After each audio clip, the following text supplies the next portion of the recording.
fait un de tous ces petits, c'est à moi que vous l'avez fait.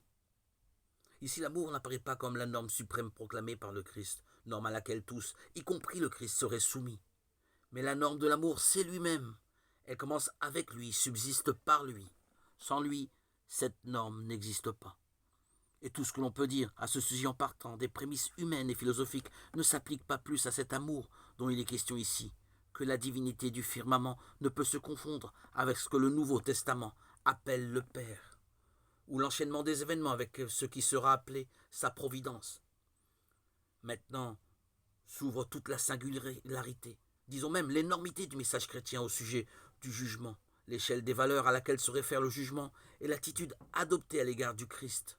Loyauté, justice, fidélité au devoir, pureté ou toute autre valeur morale, n'est en fin de compte qu'attitude qui lui est due.